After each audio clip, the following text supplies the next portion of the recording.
Okay, so today we're going to cover something called subject, verb,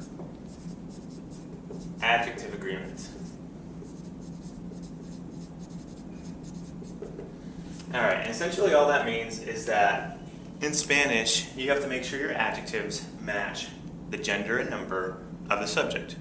Alright, so we know adjectives. Adjectives are words that describe nouns. So adjectives are words that describe people, places, things. Your subject is the thing that we're talking about, the thing that the sentence is about. So we can start with a couple of examples. What I'm going to go through is the variations in the subject, the verb, and the adjective that have to coincide, have to be the same. Alright, so I'll start with a couple of sentences about girls. Elena es alta, okay? María es bonita. Okay, so we have a couple of girls there, Elena and María. Check out this adjective, alta, bonita. Okay, both of those adjectives end with A's. I'm going to give you the exact same sentence using the exact same adjective, alta, bonita, but now I'm going to switch it over to talk about a couple of guys. So we're going to say, José es alto. Mario es guapo. Okay? So we've got these two adjectives, basically the exact same meaning. Alta, alto. Bonita, pretty. Guapo, handsome. Check out the endings. Alta, bonita, alto, guapo.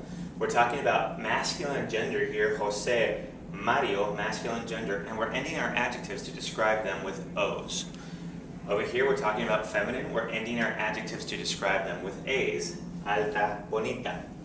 So in Spanish we have to take a look at that and take that into account. We can't say Elena es alto, we can't say Mario es guapa. Okay? So that's one thing we have to consider that's different in English from Spanish.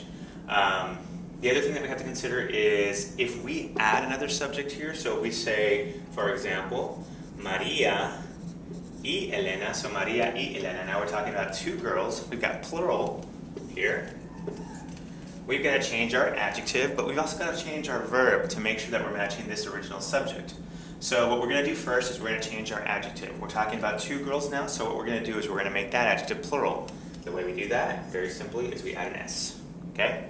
We can do the same thing here. We're going to add Elena y María. Okay, so now we're talking about two girls, ellas, and we're going to change that adjective by adding an S. Bonitas, bonitas, altas. So now the last thing that we have to consider is that verb in the subject-verb-adjective agreement. So we've got S here. S is singular. S is singular, is. What we're going to do is we're going to change it to the plural form by changing that to son. Son, because we're talking about ellas. Okay? So in Spanish you have to look at the adjective, make it match gender and number, and look at the verb, make it match number. Okay, so we do the same thing with José es alto, we'd say Mario y José altos. Okay? We'd say José y Mario guapos. Okay? We've changed the adjectives, we've made them plural by adding the S's. Now we've got to make sure that we change those verbs by making them plural verbs. Now we're talking about ellos, so we're going to say son.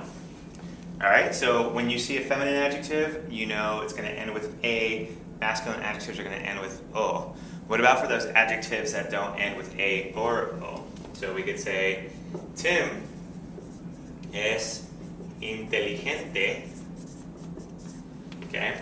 We could say Paula es inteligente. So the word inteligente, intelligent, doesn't end with A, doesn't end with O, so all we do is we keep it the same for both genders.